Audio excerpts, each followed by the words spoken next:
Interludio, otra clase de silencio. Sentado en la roca de guía, Bast intentaba tener las manos quietas sobre el regazo. Había respirado 15 veces desde que Kvothe dejara de hablar, y el inocente silencio que se había formado como una laguna transparente alrededor de los tres empezaba a oscurecerse y convertirse en otra clase de silencio. Bast respiró otra vez, 16, y se preparó para el momento cuya llegada temía. No sería justo decir que Bast no le tenía miedo a nada, porque solo los locos y los sacerdotes no tienen nunca miedo. Pero es cierto que había muy pocas cosas que lo turbaban. Las alturas, por ejemplo, no le gustaban mucho, y las torrenciales tormentas de verano que había en esa región, que teñían el cielo de negro y destrozaban los robles de profundas raíces, le hacían sentirse incómodamente pequeño e impotente. Pero en el fondo, nada lo asustaba. Ni las tormentas, ni las escaleras altas, ni siquiera los escrales. Bast era valiente a fuerza de no tener miedo. No había nada que lo hiciera palidecer, y si palidecía, no era por mucho tiempo. Bueno, no le agradaba la idea de que le hicieran daño, por supuesto, de que le clavaran una herramienta de hierro o lo quemasen con brasas de carbón, por ejemplo. Pero el que no le gustara imaginar su sangre derramada no significaba que temiera esas cosas. Sencillamente, prefería evitarlas. Para temer de verdad algo, tienes que detenerte a pensar en ello. Y como no había nada que hiciera presa en la mente de Bast de esa manera, no había nada que su corazón temiera de verdad.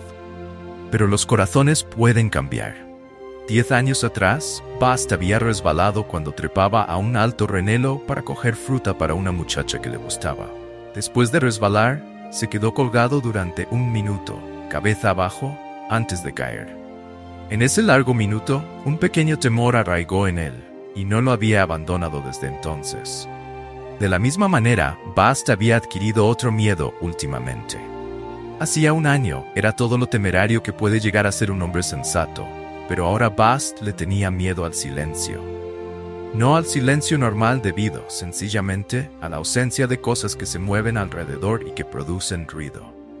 Bast le tenía miedo al hondo y cansado silencio que se producía a veces alrededor de su maestro y que lo envolvía como una invisible mortaja. Bast volvió a respirar. 17.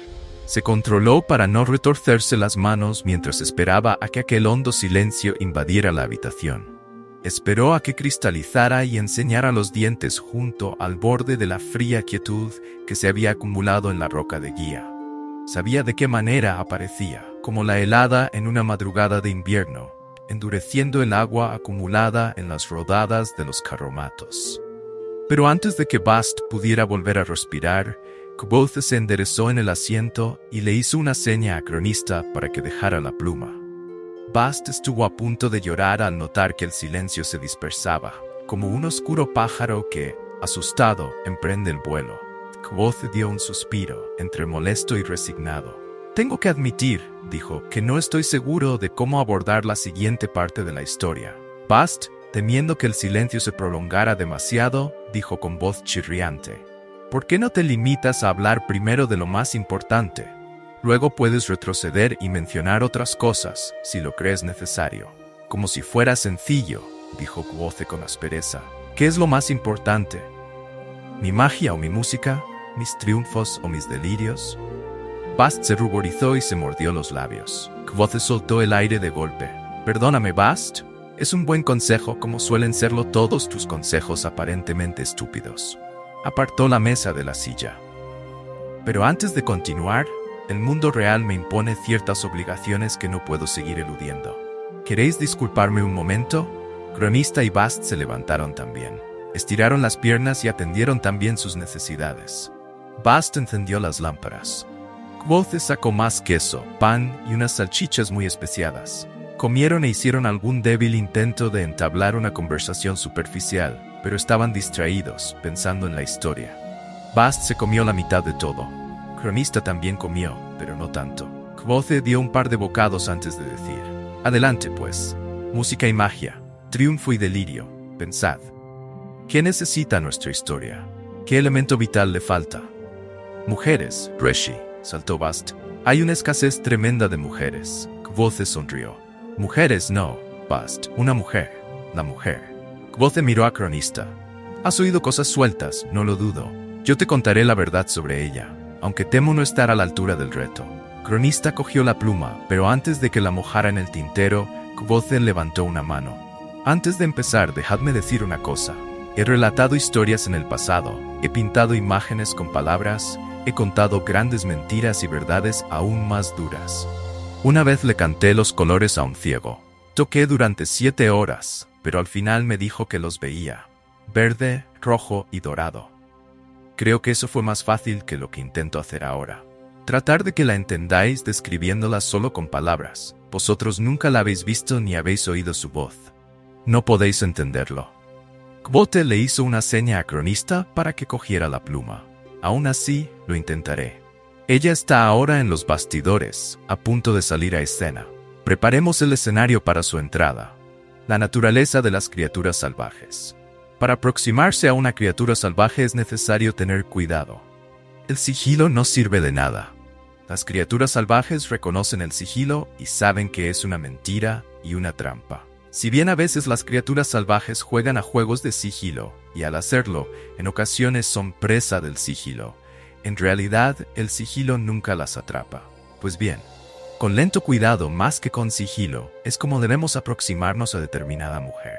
Una mujer salvaje hasta tal punto que temo abordarla demasiado deprisa, incluso en una historia. Si me moviera de modo imprudente, podría asustar a la idea de esa mujer y hacerla salir volando precipitadamente. Así que, con lento cuidado, hablaré de cómo la conocí. Y para eso debo hablar de los sucesos que me llevaron, a regañadientes, al otro lado del río y a Imbre. Terminé mi primer bimestre con 3 talentos de plata y una sola iota.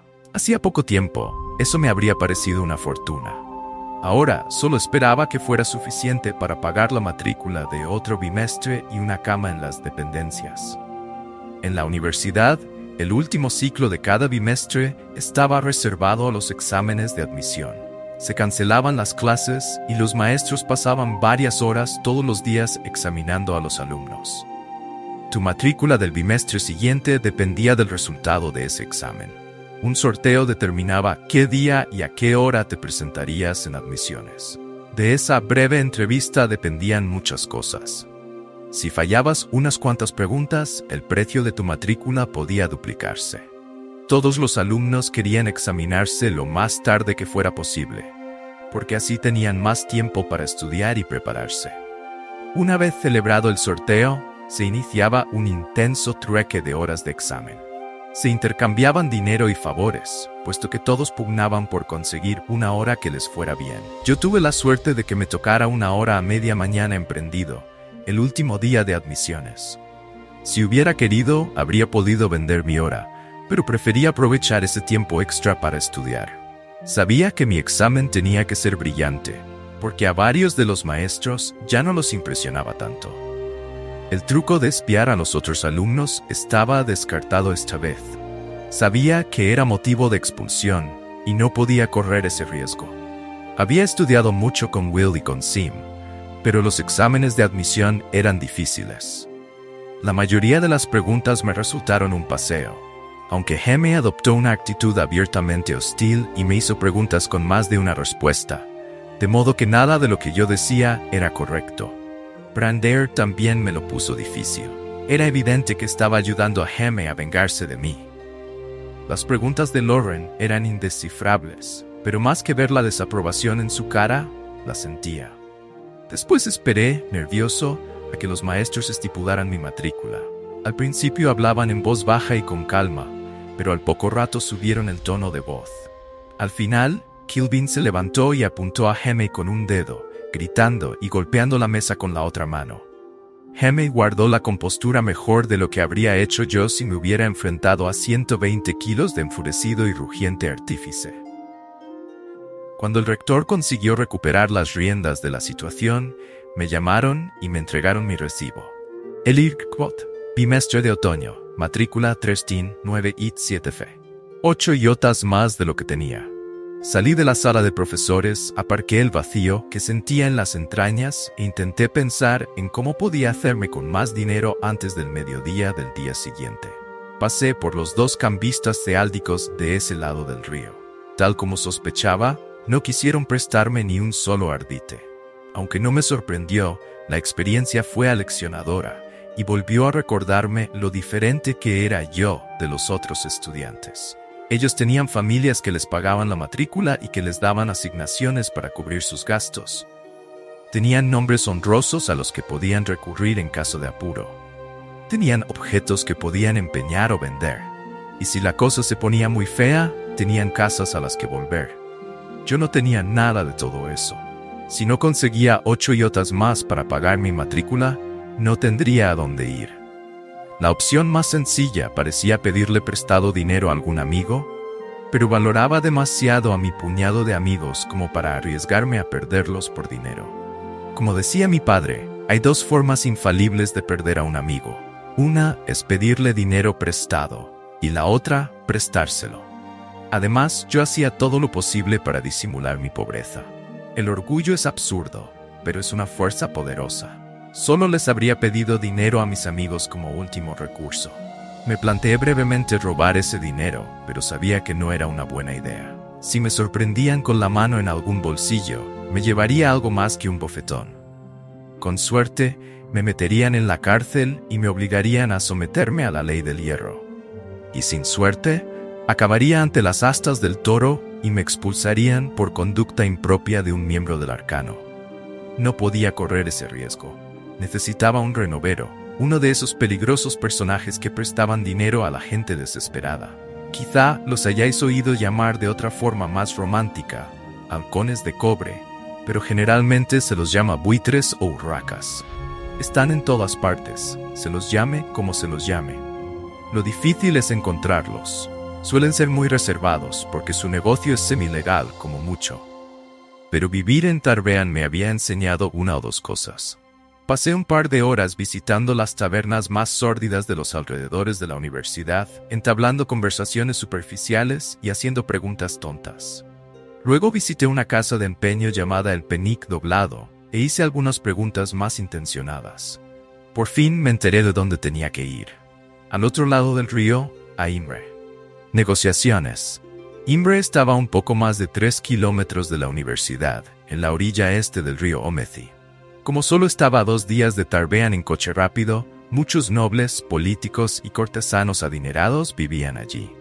Quedaba cerca del centro gubernativo de la mancomunidad, pero a la vez a una cómoda distancia del olor a pescado podrido, a brea caliente y a vómito de marinero borracho. Imre era un refugio para los artistas. Había músicos, dramaturgos, escultores, bailarines y practicantes de un centenar de otras artes menores, incluso de la más modesta de todas, la poesía. Los actores acudían a Imre porque esto ofrecía lo que más ansía todo artista, un público apreciativo y acomodado. Imre también se beneficiaba de su proximidad a la universidad. El acceso a instalaciones de agua y a lámparas simpáticas mejoraba la calidad de la atmósfera de la ciudad. Era fácil conseguir buen cristal, de modo que en muchas casas había ventanas y espejos. Las lentes y las gafas, aunque caras, eran fáciles de conseguir. Pese a todo eso, las 2 poblaciones no se tenían mucho cariño. A la mayoría de los ciudadanos de Imre no les gustaba la idea de un millar de mentes que jugueteaban con fuerzas oscuras que era mejor dejar en paz. Oyendo hablar al ciudadano medio, era fácil olvidar que en ese rincón del mundo no habían visto quemar a ningún arcanista desde hacía casi 300 años. En honor a la verdad, hay que mencionar que la universidad también sentía un vago desprecio por la población de Imre, pues la calificaba de autocompasiva y decadente. Las artes que tan elevadas se consideraban en Imre se tenían por frivolas en la universidad. Muchas veces se decía que los estudiantes que dejaban la universidad habían cruzado el río. Implícitamente, eso significaba que las mentes que eran demasiado débiles para los estudios académicos tenían que dedicarse a juguetear con las artes. En realidad, la gente era hipócrita a ambas orillas del río. Los estudiantes universitarios despotricaban de los frivolos músicos y de los informales actores, y luego hacían largas colas y pagaban para ver sus actuaciones. Los vecinos de Imre protestaban de las artes antinaturales que se practicaban a 3 kilómetros de la ciudad, Pero cuando un acueducto se derrumbaba o alguien caía de pronto enfermo, no dudaban en llamar a ingenieros y a médicos educados en la universidad.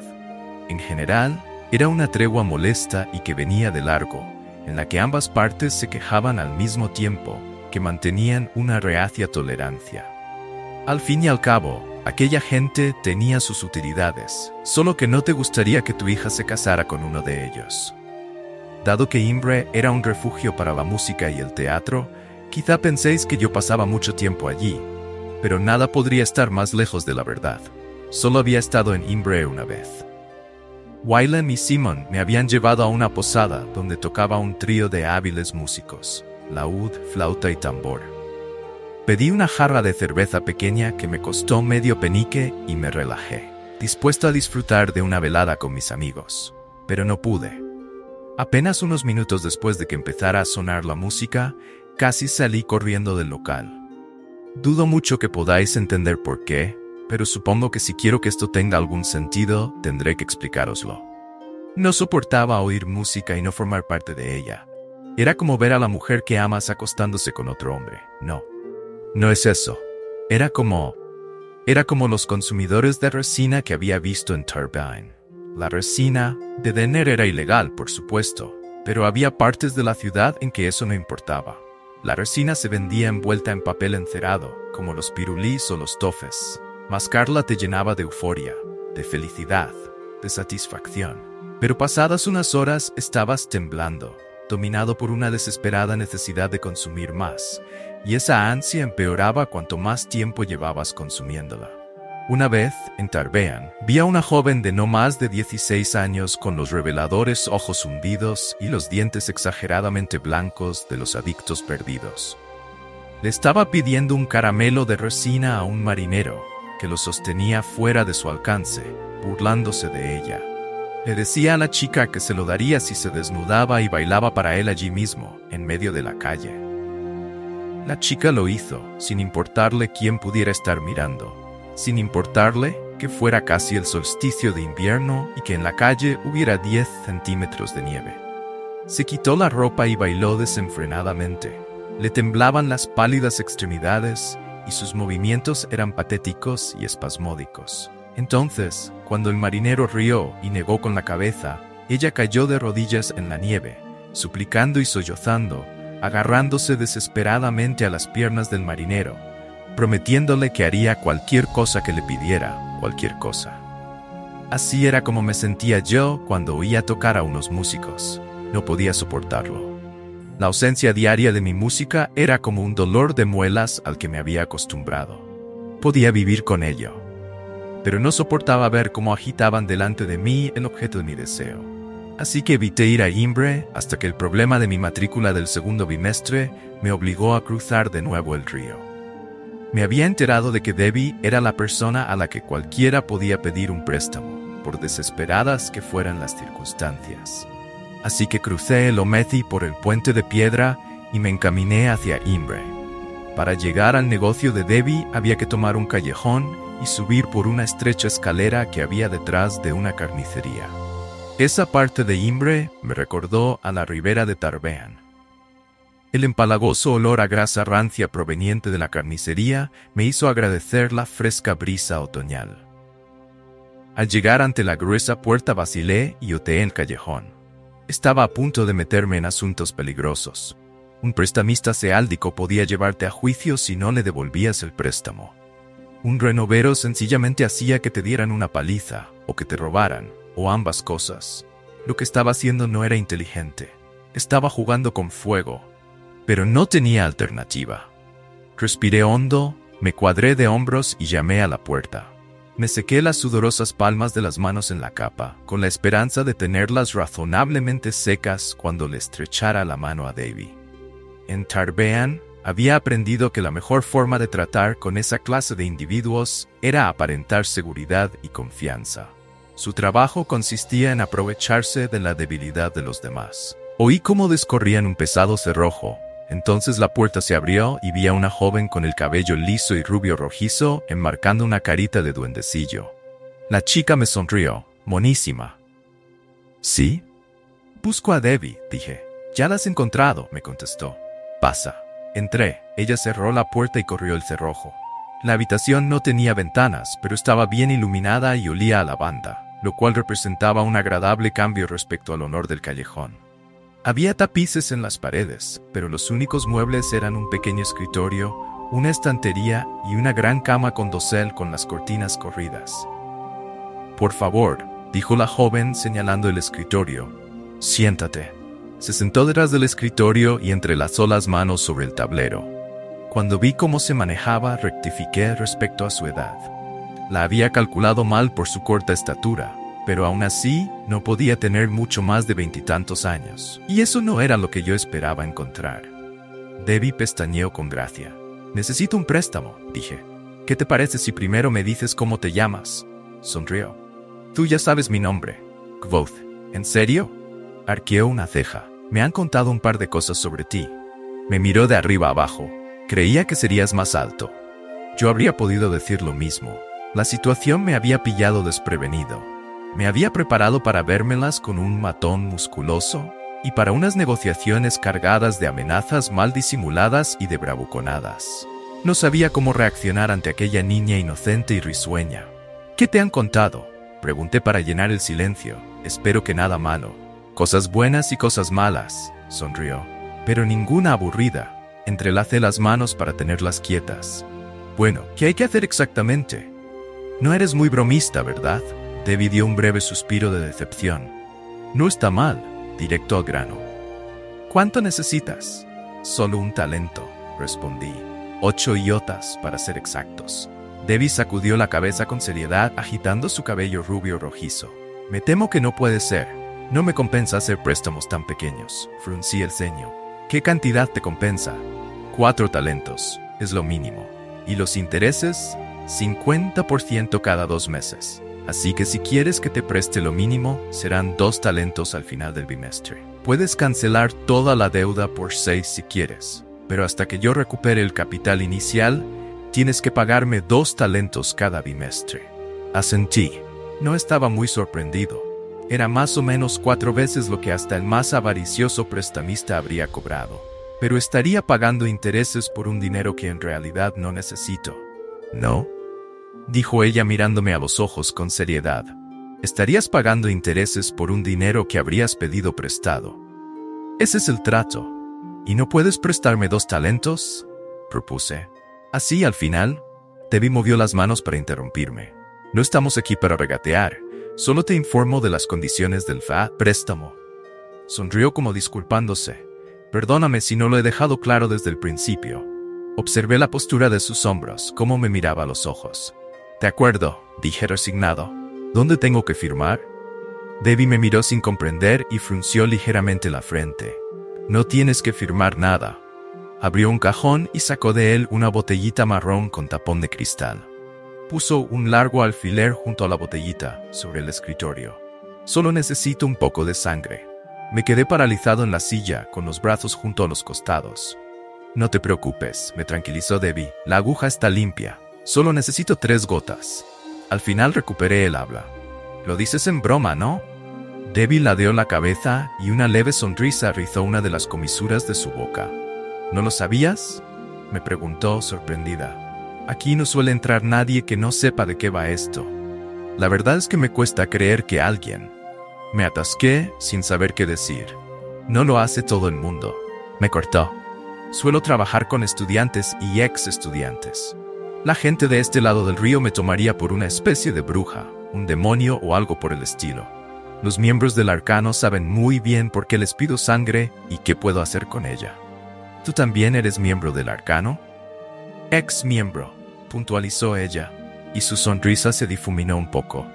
«Llegué a Relar antes de dejar la universidad. Sé lo suficiente para que, con un poco de tu sangre en mi poder, no puedas esconderte nunca de mí. Te encontraría en cualquier sitio». «Entre otras cosas», dije, incrédulo, pensando en el modelo de cera que había hecho de Hem a principios del bimestre, y solo había utilizado un pelo. «La sangre era mucho más eficaz para crear un vínculo. Podrías matarme». Debbie me miró con franqueza. «Para ser la nueva estrella del arcano, eres muy estúpido. Piénsalo bien». «¿Seguiría en mi negocio si tuviera por costumbre cometer felonía?». ¿Están los maestros al corriente de esto? Debbie rió. Por el cuerpo de Dios, claro que no. Ni el alguacil, ni el obispo, ni mi madre. Se señaló el pecho y luego me señaló a mí. Yo lo sé y tú lo sabes. Eso suele bastar para asegurar una buena relación de trabajo entre los dos. ¿Y qué pasa cuando no basta?, pregunté. Si no tengo tu dinero a finales del bimestre, ¿qué pasa entonces? Debbie abrió las manos y se encogió de hombros con indiferencia. Entonces llegamos a algún acuerdo entre los dos. Como personas razonables. Trabajas para mí, por ejemplo. Me revelas secretos, me haces favores. Sonrió y me miró lentamente con gesto provocativo, riéndose de mi turbación. Si la cosa pintase mal y te mostraras muy poco colaborador, yo podría venderle tu sangre a alguien y recuperar mis pérdidas. Todo el mundo tiene enemigos. Volvió a encogerse de hombros con despreocupación. Pero las cosas nunca han llegado a ese punto. Generalmente basta con la amenaza para mantener a la gente a raya. Escudriñó la expresión de mi rostro y bajó un poco los hombros. No seas bobo, dijo con suavidad. Has entrado aquí creyendo que encontrarías a un burdo renovero con cicatrices en los nudillos. Estabas dispuesto a cerrar un trato con alguien que no habría dudado en dejarte para el arrastre si te retrasabas un solo día. Mi forma de trabajar es mejor. Más sencilla. Esto es una locura, dije poniéndome en pie. De ninguna manera. La risueña expresión de Debbie se borró de su rostro. No te precipites, dijo sin disimular que se estaba enojando. Te comportas como un granjero que cree que intento comprarle el alma. Solo es un poco de sangre para que puedas seguirte la pista. Es como una garantía. Hizo un ademán tranquilizador con ambas manos, como si alisara el aire. Mira, vamos a hacer una cosa. Te dejo tomar prestado la mitad del mínimo. Me miró, expectante. 2 talentos. ¿Te parece mejor así? No respondí. Discúlpame por haberte hecho perder el tiempo, pero no puedo hacerlo. ¿Hay algún otro renovero por aquí? Por supuesto, replicó ella con frialdad, pero no me inclino mucho a darte esa clase de información. Ladeó la cabeza. Por cierto, hoy es prendido, ¿no? ¿No necesitas el dinero de la matrícula para mañana antes de mediodía? Ya lo encontraré yo solo, le solté. Seguro que sí, con lo listo que eres. Debbie hizo un ademán con el dorso de la mano para indicarme que me marchara. Puedes irte cuando quieras. Acuérdate de Debbie dentro de 2 meses, cuando algún matón te esté arrancando los dientes a patadas.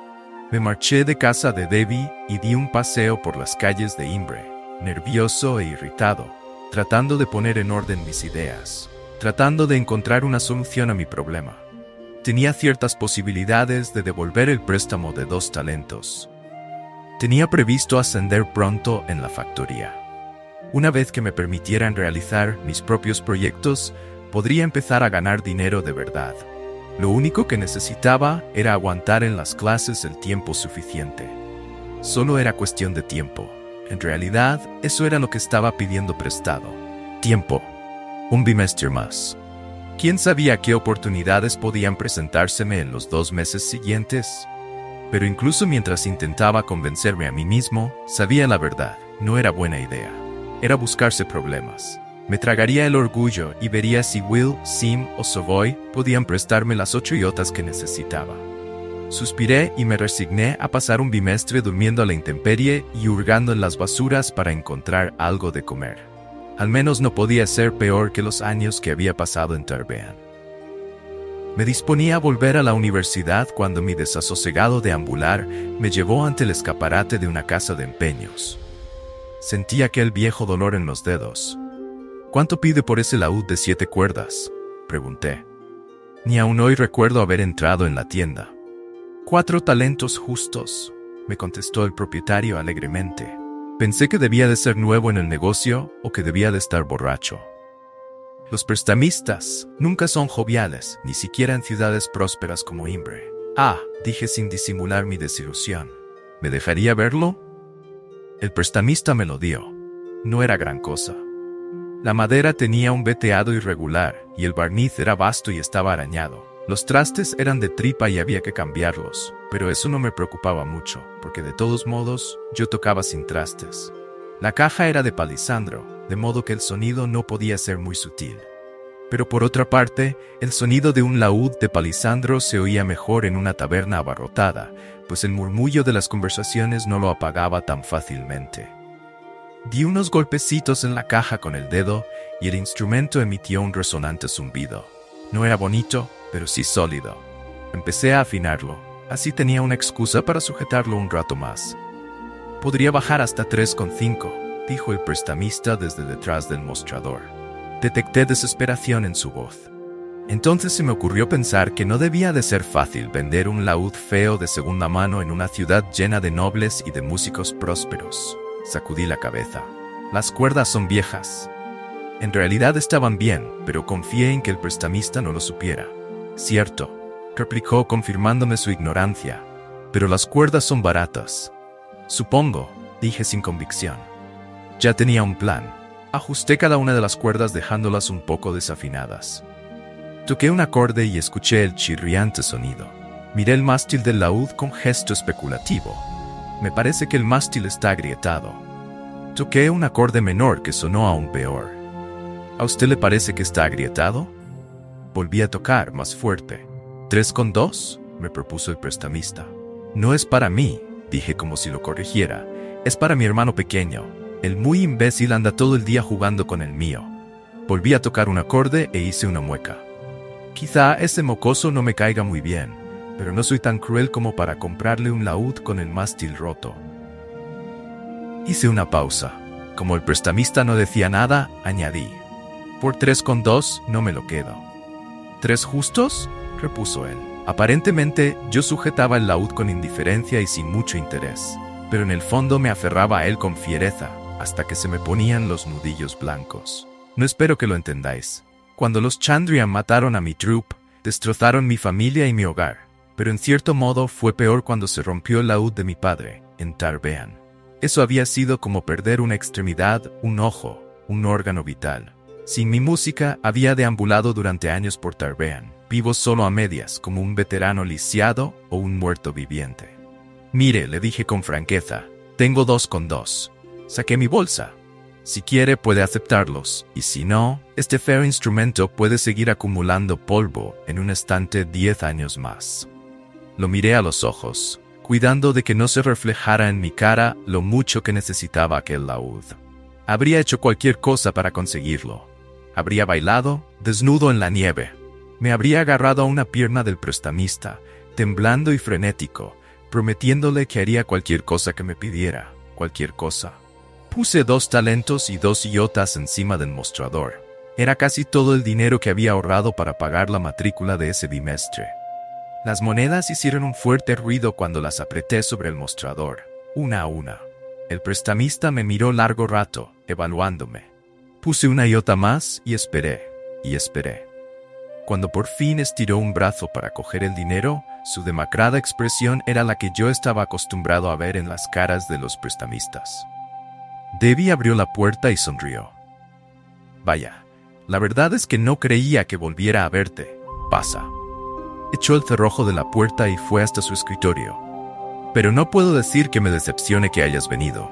Giró la cabeza y me lanzó su pícara sonrisa.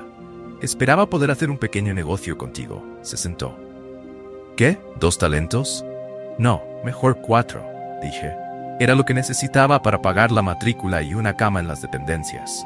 Yo podía dormir a la intemperie, aunque lloviera o hiciera viento, pero mi laúd merecía algo mejor. «Estupendo», dijo ella, y cogió la botella y la aguja.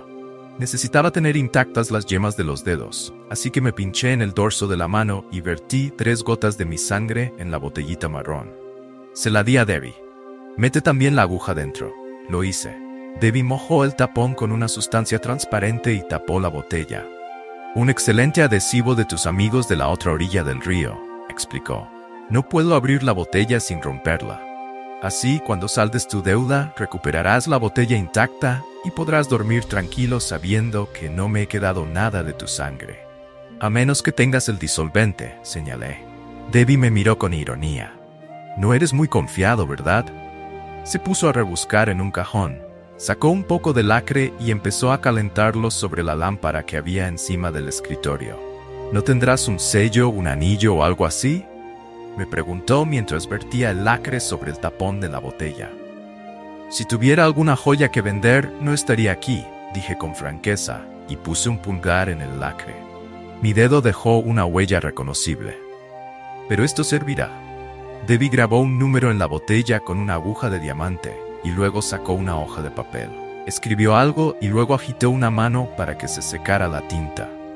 «Puedes llevarle esto a cualquier prestamista de ambas orillas del río», dijo alegremente, y me entregó la hoja.